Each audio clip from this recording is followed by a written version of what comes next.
Hello, my dear students. Welcome you all to Sri Jaindra Rank Zone Classes. I'm your mentor and your friend for the subject chemistry, and I will be taking the organic chemistry. My dear students, today we are going to start with general principles of organic chemistry, or also known as general organic chemistry, that is GOC. In this chapter, we will study about the historical importance, the historical background of organic chemistry, the definition of organic compounds, why this branch organic chemistry is needed to be dealt separately, and we will discuss the nomenclature, the rules of nomenclature, types of organic compounds, and many more concepts. So starting with the first slide, that is, we are going to start with the historical importance. According to the historical importance,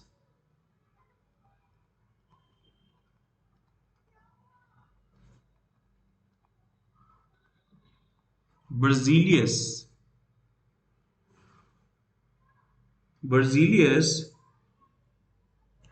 he assumed that there is some vital force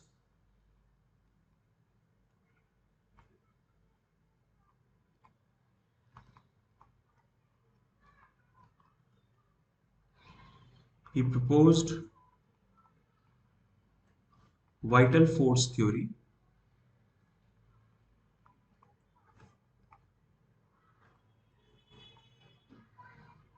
According to Berzelian hypothesis, that there is some unique force, a mysterious force which exists only in the living organisms that basically helps to synthesize these organic compounds. Okay, so according to Berzelius, he assumed that there's some vital force or a living force, vital force theory,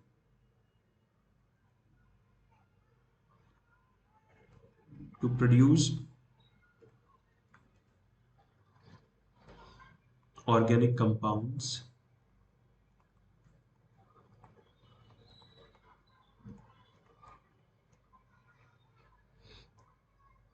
and their synthesis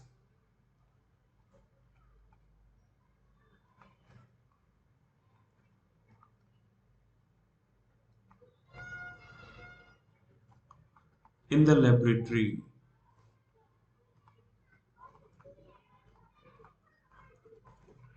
was impossible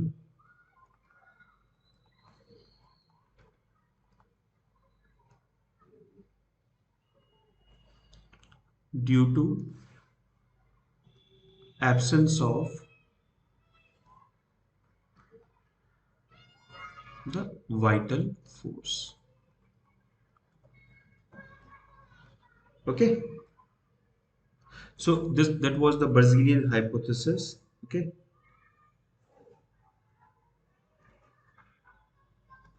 organic compounds,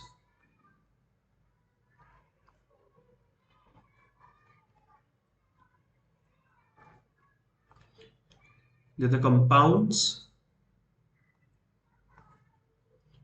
synthesized and derived from organisms naturally or synthetically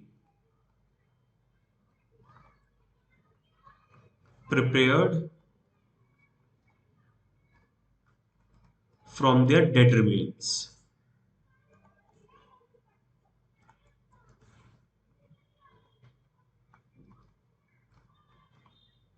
or byproducts. So organic compounds, they can be synthesized, they can be derived, okay, from organisms either through the process of nature, naturally, or synthetically. Okay.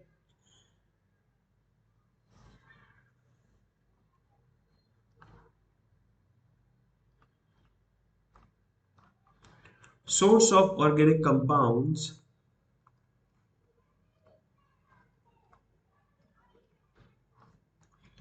can be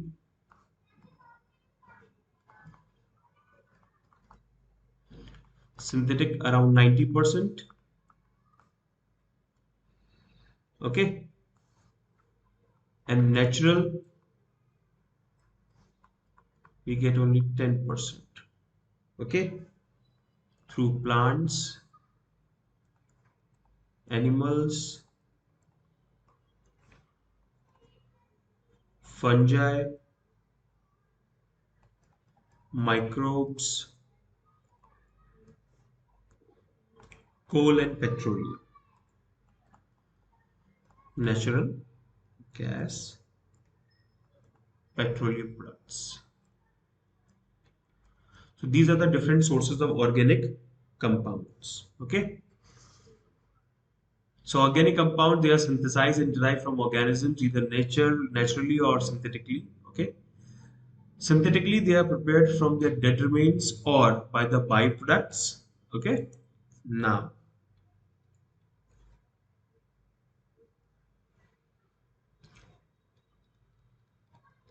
Fuller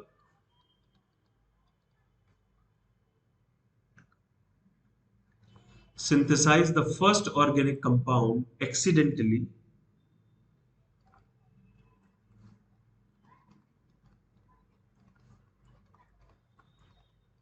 Organic compound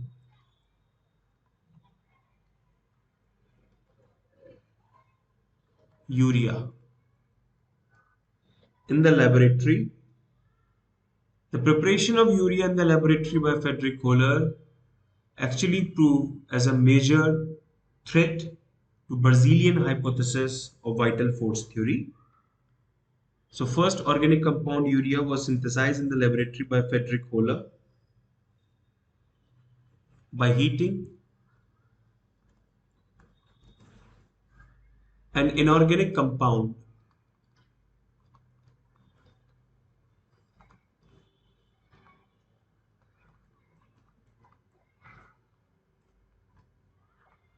ammonium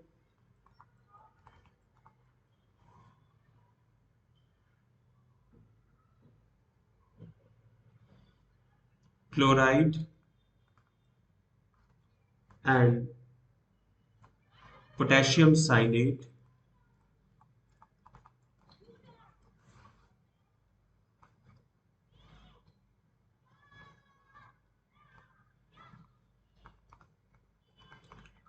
to form ammonium cyanide,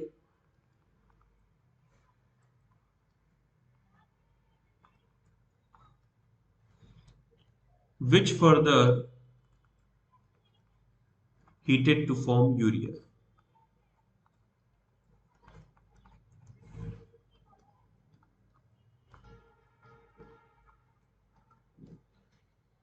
Okay. So basically, Frederick Kohler he prepared ammonium cyanide from the reaction of ammonium chloride and potassium cyanide. Okay, NH4CnO, which is ammonium cyanide,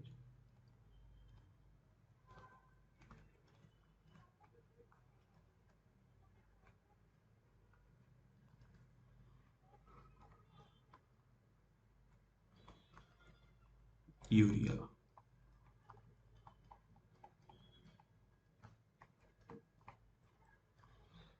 Okay,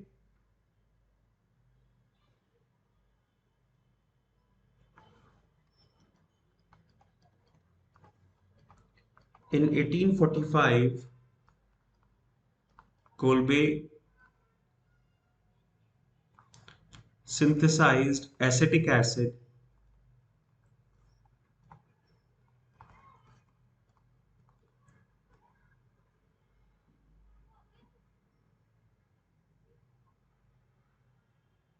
okay.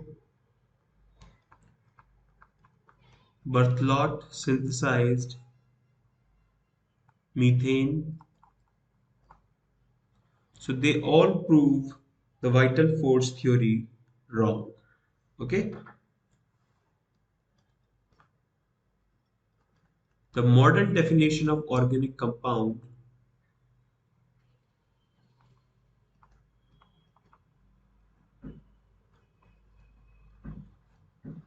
says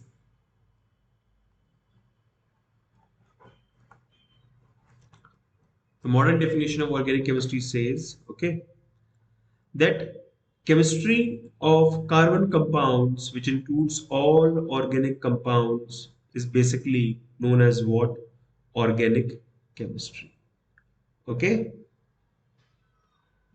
The modern definition of organic chemistry says what?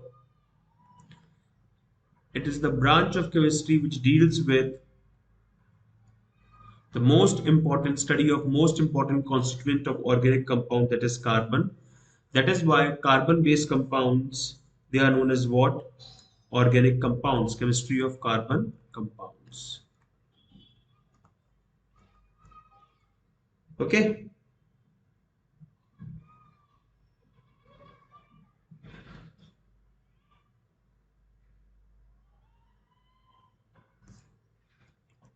It can also be defined as study of chemistry of hydrocarbons, means compound made up of hydrogen and carbon and their derivatives.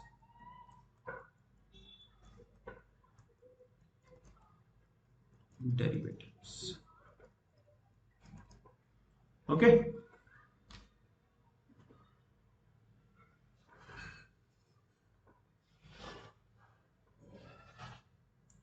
Now,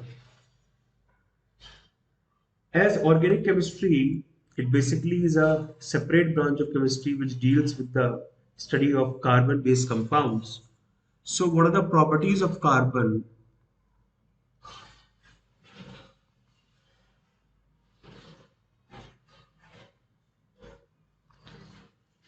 which are essential for marking the carbon based compounds, the organic compounds, to be studied separately? Okay, so properties of carbon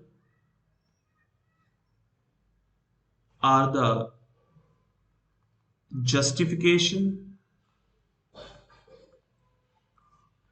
for their separate study,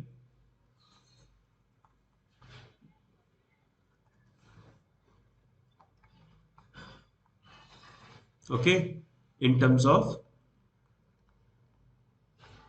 organic chemistry,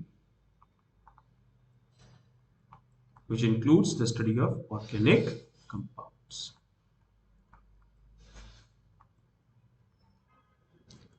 Okay, first is carbon makes large number of compounds.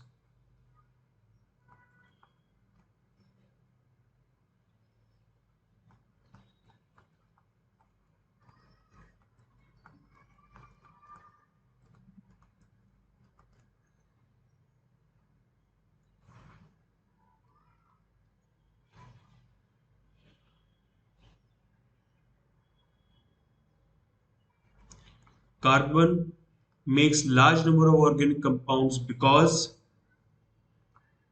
carbon can perform, or I should say, yeah, the reason for carbon to make large number of compounds is the property of catenation, that is self-linking property.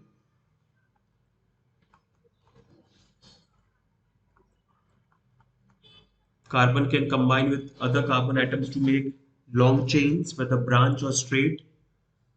Second, carbon shows the property of making four bonds, four covalent bonds, tetravalency.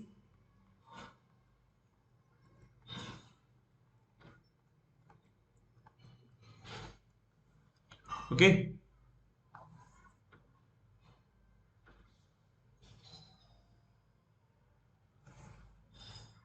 Third,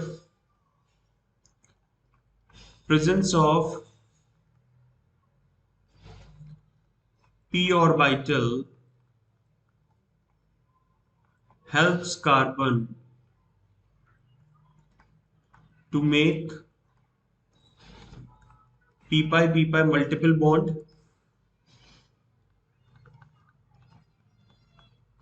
Although p pi multiple bond is shown by other atoms as well.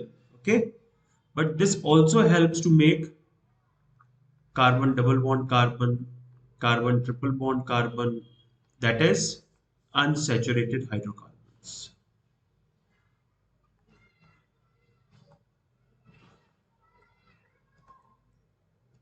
along with saturated hydrocarbons. So carbon shows the property of catenation, carbon shows the property of tetravalency, carbon shows the property of making p pi multiple bond, okay, as its size is smaller and it doesn't have vacant d orbital. Absence of vacant d orbital.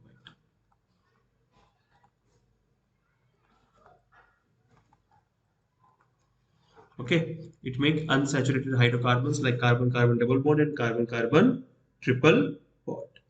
Okay,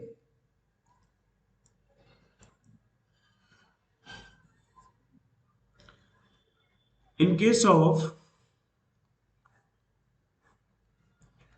carbon single bond carbon,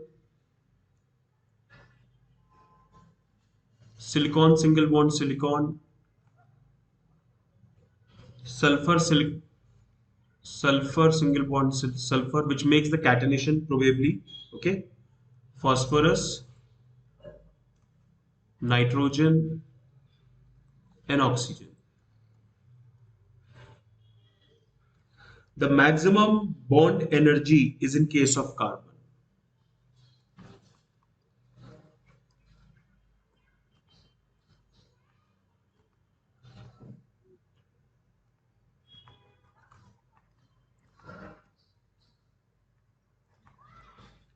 It means that carbon's carbon single bond is very strong to make catenation, to show catenation.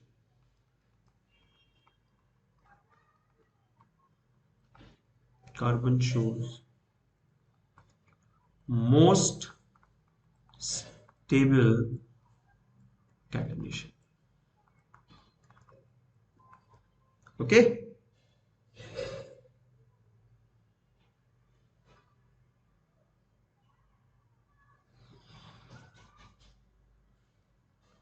Tendency to show catenation.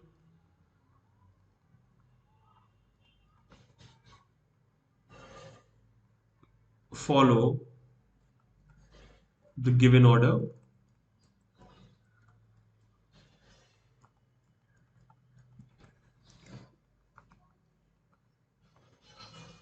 Okay.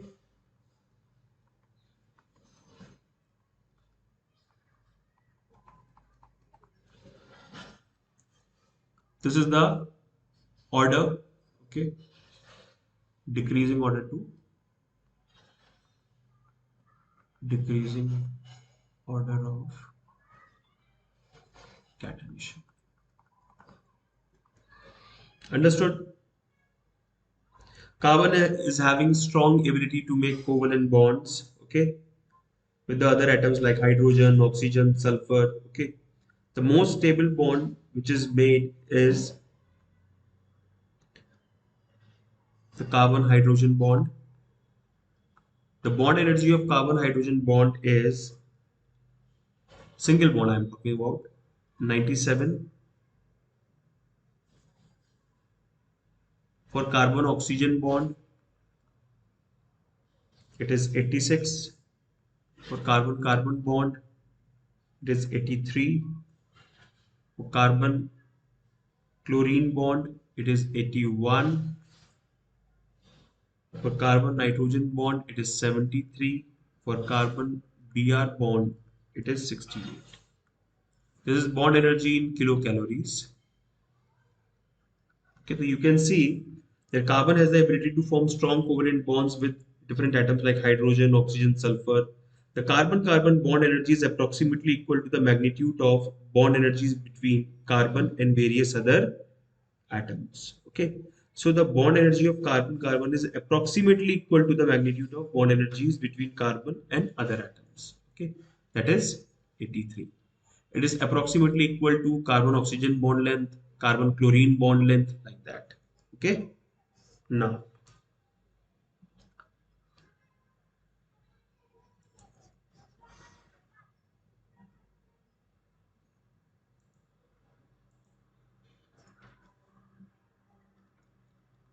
Effects of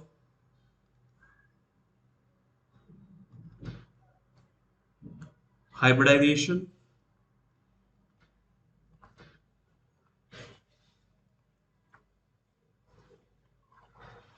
on carbon compounds.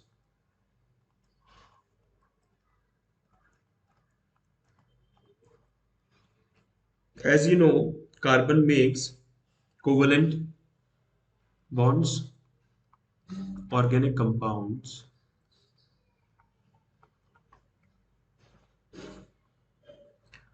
are essentially covalent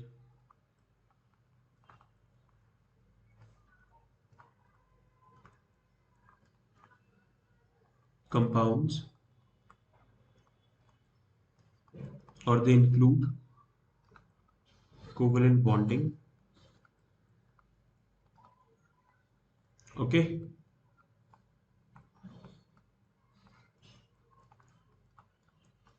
in them. As you know, carbon is tetravalent. It makes maximum number of covalent bonds. That is four covalent bonds it can make. Okay, it can make also double bond. It can also make triple bond. So, what exactly is the effect of hybridization on carbon compounds? Carbon generally shows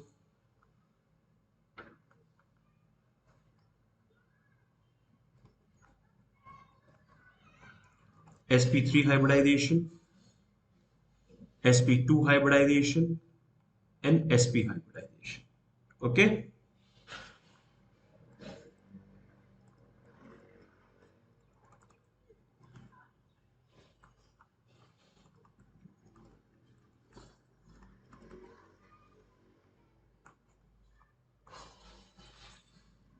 Before talking about the hybridization, I just want to recall one point that when orbitals overlap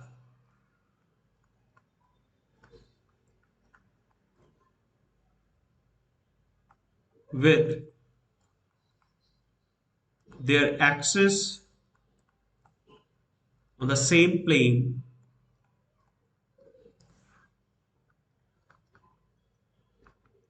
then it makes axial overlap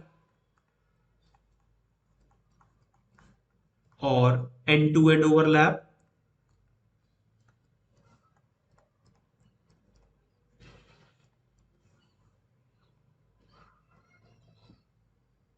Okay. So end-to-end overlap or axial overlap, okay, makes sigma bond. Makes sigma bond. It is also known as head-on overlapping. Head-on. Okay.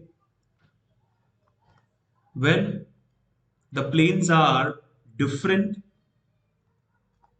when the overlapping orbitals overlapping is okay parallel to each other, it makes sidewise overlapping or equatorial overlapping or parallel overlapping, which makes pi bond. Okay, I'll give you an example like this.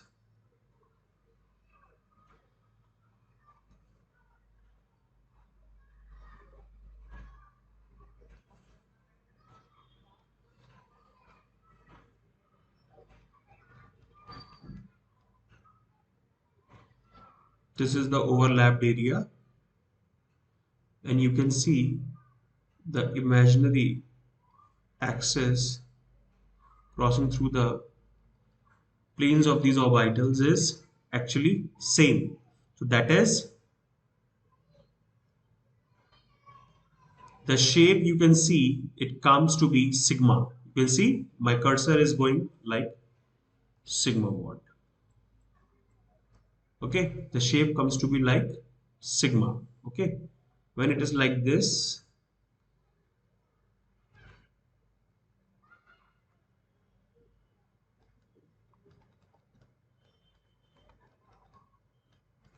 Okay, then the overlapping area is very small. Okay, you can see pi bond. This is pi bond. So the sigma bond is the result of axial overlapping. Pi bond is the result of equatorial overlapping or parallel overlapping. Now, what is the effect of these hybridizations? Okay, sp3 hybridization, the percentage S character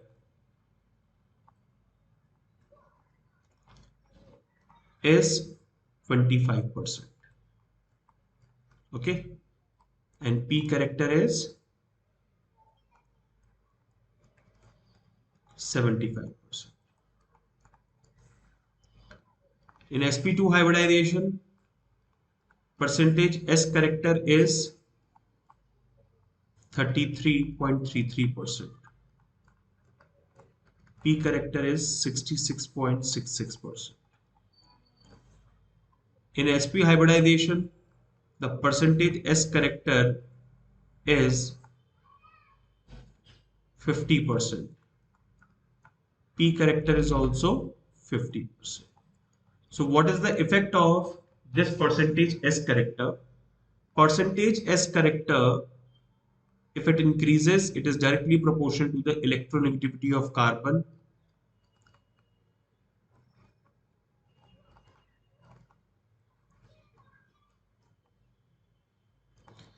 I mean, if the percentage S character increases, the nucleus of the carbon will attract the electrons towards itself and making the carbon more rich to have the electron clouds, and that is why the electronegativity of carbon increases.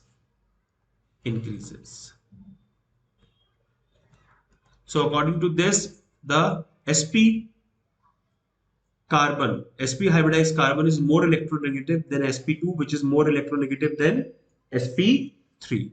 Okay, now effects on bond length.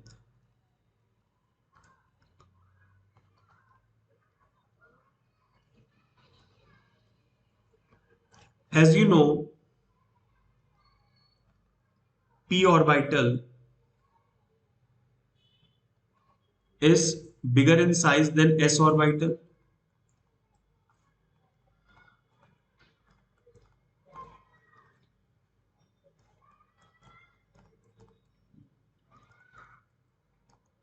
P orbital is bigger in size than s orbital. So in case of sp3 hybridization, which is having 3 p orbitals, the total size of the hybridized orbital will be much larger. Okay, so p orbital is much bigger in size than the s orbital of the same shell. As we move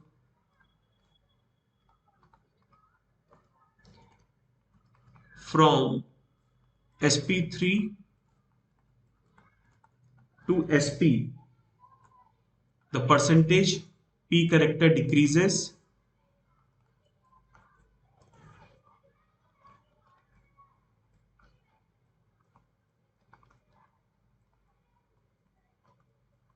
Okay, and as the percentage p character decreases, the size of the orbital also decreases. Size of hybridized orbital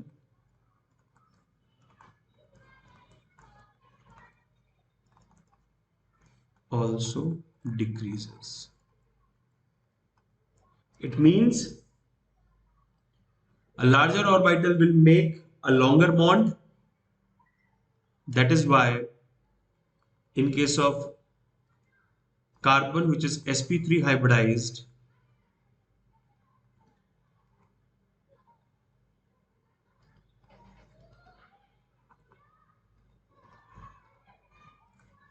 the bond length is 154 picometers. In case of carbon-carbon single bond, in case of carbon-carbon double bond, it is 148 picometers, and in case of carbon-carbon triple bond, it is 138 picometers. Okay, The sidewise overlapping of p orbitals, okay, in case of carbon-carbon triple bond and carbon-carbon double bond, brings the carbon atoms much closer and thereby the bond length decreases. Okay.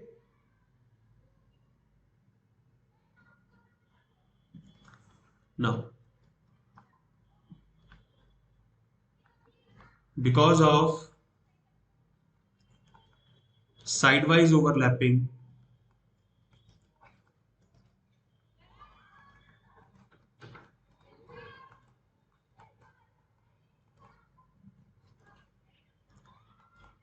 in carbon-carbon double bond and carbon-carbon triple bond, the carbon atoms come close to each other and their bond length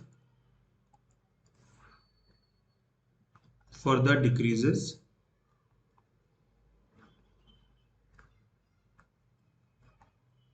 Okay. So in case of carbon-carbon, it is 154 as it is. In carbon double bond carbon, it is 134. Okay. When we are looking only about the single bond, that is the sigma bond, the sigma bond of carbon-carbon, which is sp3 hybridized, is longer, okay, is longest. The sigma bond of carbon-carbon, we can say sp2 hybridized carbon is 148 picometers, and the carbon-carbon sp hybridized, okay, is 138 picometers. When it is make up multiple bond, then it comes to be 134 picometer. Okay.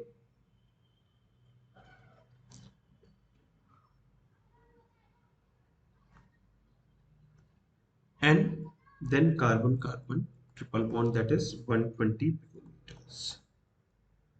Okay. So these are the hybridizations: carbon-carbon single bond, carbon-carbon double bond, and carbon-carbon triple bond. Okay.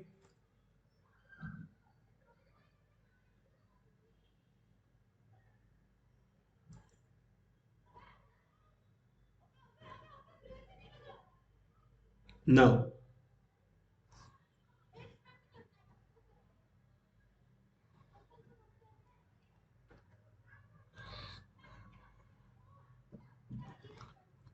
order of size of orbitals, as I have already told you,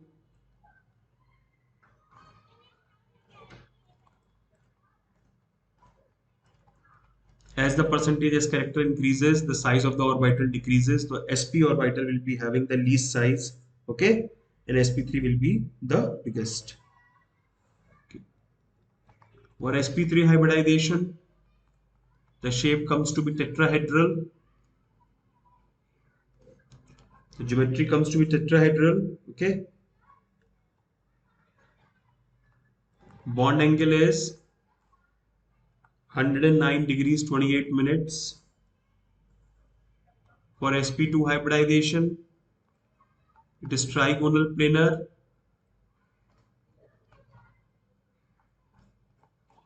Bond angle is 120 degrees.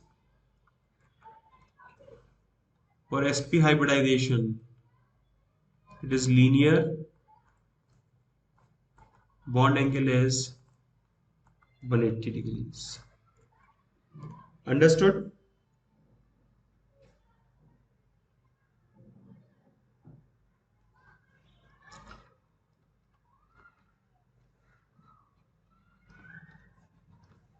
Order of bond energies. As the sp hybridized orbital is least in size, the highest will be the bond energy.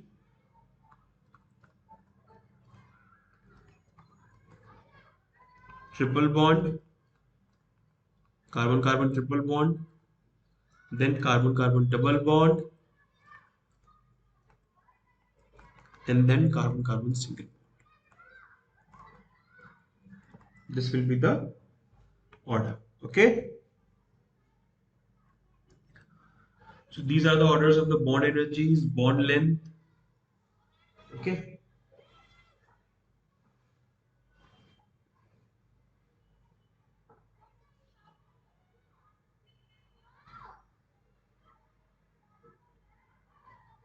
Now,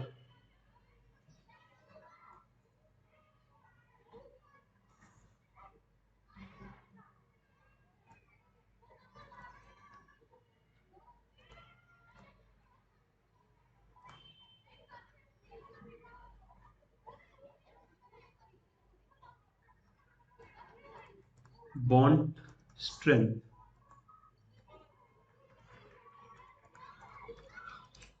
The bond strength says shorter will be the bond, greater is the bond strength.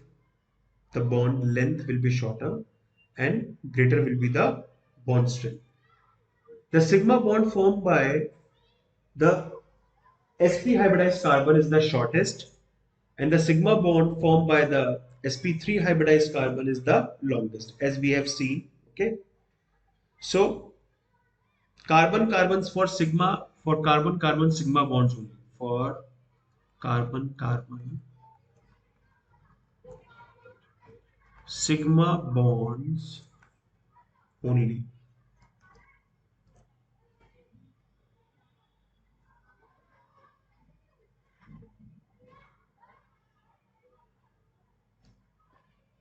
Okay, sp orbital, S, sp hybridized carbon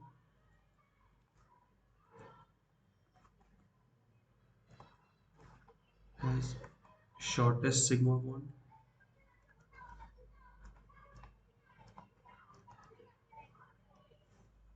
and sp3 hybridized carbon has longest sigma.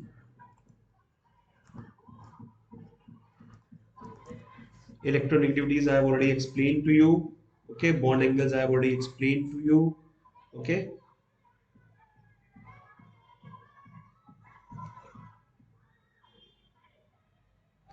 percentages character also explained. Okay, so this is the introductory part of the chapter. Okay, I mean the GOC, General Organic Chemistry. Okay, the IUPAC nomenclatures I will be taking in the next term. Okay,